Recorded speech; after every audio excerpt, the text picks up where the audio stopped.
Okay guys, the point of this video is to expose who's running the show um, and what they're going to try to get you to do during the tribulation. Whether you're watching this before, fantastic. Hopefully this information survives whatever is coming whenever the junk hits the fan. Send me a message if you watch this video and there's been some earthquakes or the war in the Middle East has started, and we'll get in touch and we'll get you saved, because Jesus Christ can help you escape all the stuff that's coming. Whenever Satan gets full control and the reins are handed to him and the restrainer is removed, meaning the Holy Spirit's guiding protection, the Father restraining Satan from doing what he really wants to do, which is kill everybody. He likes to manufacture and manipulate wars to create mass death. There's nothing biblical about nuking Japan or nuking Damascus, or that is for God to take that much life at once. Don't get me started. But here's the deal. Satan wants to create a lot of super shiny special weapons and then just have us blow each other to hell. Literally. Machines, machines, machines, as Tolkien says it, creating all these machines that lead to death. So before you get excited about going to war, because it'll be like Call of Duty the video game, realize that you're being manipulated and that we belong to the kingdom of heaven. So here's this owl guy. I just paused it randomly and this image showed up, and I had to slow it down frame by frame to catch this image again to show you. To me it looks like an owl, and this is what came to my mind. This is what's called the cremation of care at the Bohemian Grove. All of the movers and shakers, presidents, oil tycoons, Rockefellers, Rothschilds, you name it. If they are important, they are here at this super secret club in California, and they burn a body to this giant god that is known as Moloch. And he was an owl, and he's in the Bible. I'll put up some scripture. People sacrifice babies to Moloch that look like that to me. My best friend showed me this image when I was as young as 7 or 8, and he was like, look, there's a spider on the dollar. And I was like, yeah, that's cool. Look at that little guy hiding in a corner. Looks like an owl. Where else do we see the owl? The street patterns of Washington, D.C. What else is on the dollar? We've got the owl. It's in D.C. We've got the pyramid. We've got the all-seeing eye. This means that God supports what we're doing. Yeah, right. The God they serve, maybe. His name is Lucifer. And this says New World Order. This is the capstone being placed. This is the Antichrist figure when he's here and he's placed down. The system is already built for him with RFID chip, the mark of the beast, the police state. It's all turnkey.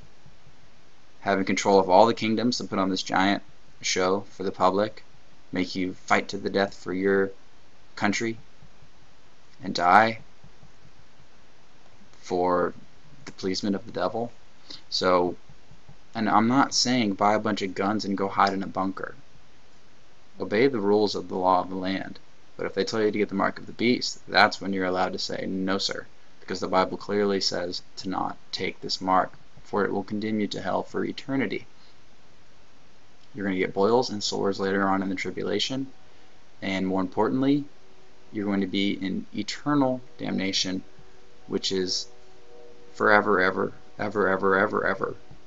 Let's say you live to be 100. That doesn't even compare to eternity, and you're going to forget about this life and all the stuff that you won and how many kills you got in Call of Duty and how many cool cars you bought. That will be a vapor, and your reality is going to be demons eating you while you're alive, excreting you, putting you back together, and then eating you again forever, throwing spears at you up against the wall, pinning you like sushi, cutting you in half. Whatever you can think of, all of the Saw movies won't even compare. So this is supposed to scare the crap out of you. And it's out of love to expose this stuff, because that's what I've been called to do, to put these pieces together, present it to you, and then you decide what to do with the information. This is Beyonce performing her song We Run the World, or Running the World, or whatever it's called, and it's folded up like a triangle. Just some images. I see two people pointing at something, and it looks like a door's opening. Just right here, these little white images, but whatever. Jonathan Clegg, that's his specialty. Go look up any Jonathan Clegg video, he'll expose to you the currency. Just a quick kindergarten version of what's going on with the currency. Let's say you fold it up like a triangle like Beyonce had in that video. You turn it upside down, and what do you get? You'll see an image that looks like the Twin Towers burning. Look at that. Look at the placement of the flames. So yeah. Let's compare. Make the decision for yourself. For our battle is not against flesh and blood, but against powers and principalities in the air, in heavenly places. Demonic powers, satanic generals of his army, are controlling and manipulating everything you see on the mainstream news, in the films, in the music industry. It's a hard pill to swallow, but we're about to see God move in a mighty way. And as Ephesians 1:9 tells us, that which was shall be. At the end of the age of Noah, the Nephilim, the seed of the serpent, had overt and blatant control of the planet. They were eating, it says they were boiling them in pots, and they fillet the skin off the bones of people. The people that worshiped Dionysus would run through a village and kill as many people as they could with knives, and they would drink the blood as they went. And this is a part of the ritual. They drink blood. They do sacrifices to Moloch. They sacrifice babies. They convince the Mayans to sacrifice live people by taking their hearts out to get knowledge. You shall be like gods if you just sacrifice to me, if you just worship me, if you just bow to me, like Satan said to Jesus in the desert. You can control all the kingdoms if you just worship me. Do you think that any people took him up on that offer when Jesus rejected him? How about the seed of the serpent people that come from Genesis 3:15, saying that there will be enmity between the two seeds, and that at the end of the age, Jesus told the parable, one of the only parables where he explains it right afterwards. He talks about the wheat and the tares, and he says, the tares are the seed of my enemy that sows them with the wheat, and you cannot tell the difference until the end of the age. The angels will reap and gather them, and the fire will burn the tares, and the wheat will be gathered into my barn. You can't tell the difference between who the seed of Satan is and who God's original creation is until the very end when they're exposed. And if this is after the junk hits the fan and you've seen these creatures on the television screen, know that they're not aliens, and there's not bad aliens and good aliens. They're all bad.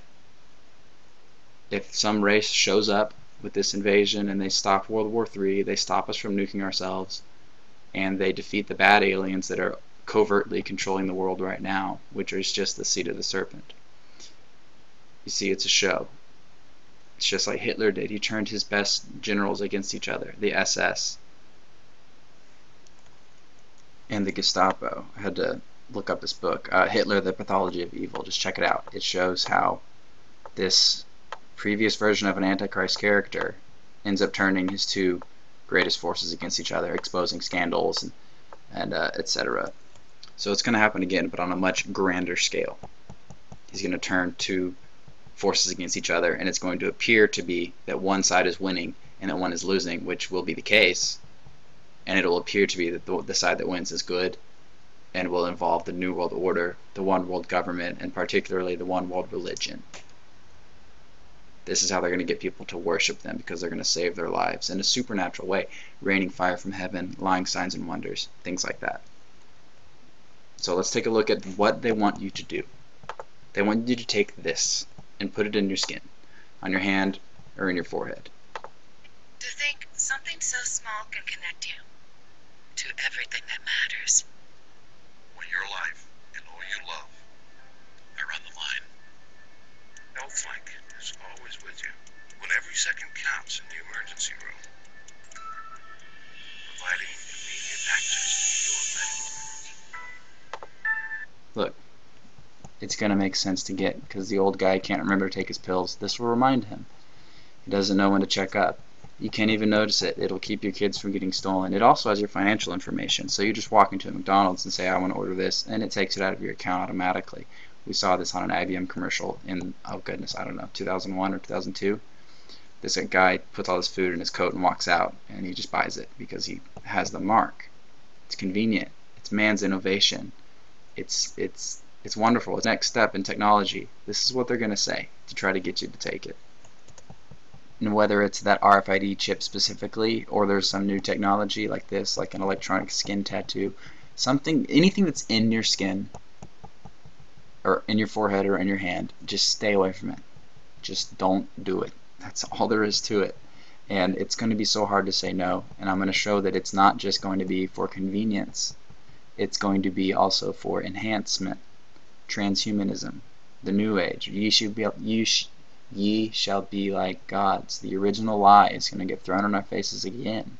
And this time it's going to be packing a punch. Now, on with the movie. This all started just from me pausing it randomly and looking at this owl. So let's move on. What's that? They've identified these receptors in the brain that activate specific circuits. And you know how they say that we can only access 20% of our brain? Well, what this does, it lets you access all of it. So we know what this thing does. This is a pill, or the mark of the beast. It's not going to be something you ingest. So if this is a chip, if they're selling it as it reactivates dormant parts of the brain to get you back to how you used to be, this is a part of the lie. And there's our trademark there, the one-eyed deal.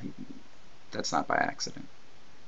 That's on the back of the dollar bill, the illuminated eye. You have to illuminate yourself by selling your soul to Satan. So he takes the pill.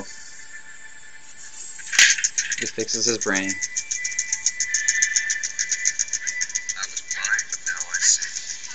I was blind, but now I see. Now he can see. It fixes you. It makes you better. It makes you more than human. There's a very real possibility that this mark is even going to improve you physically. If it's such an important thing to God to not take it, that tells me that it might manipulate the DNA. It might alter your DNA, and thus improving it in a fleshy way, but completely degrading it spiritually, making you marked and sealed for eternal damnation. Even though you'll live to be 100, 150, 200, whatever they sell, it doesn't matter. Whatever it makes people do in trials, whatever you see on TV, athletes doing, or movie stars, understand that this is a deception, and that more importantly is your eternal destination, not how cool this thing's going to be. Here's some more benefits that the mark might offer. It might make you be able to learn music instantly, count cards, you're good at math, you're winning money, you're in better shape, you're getting the girls, you're getting the cars.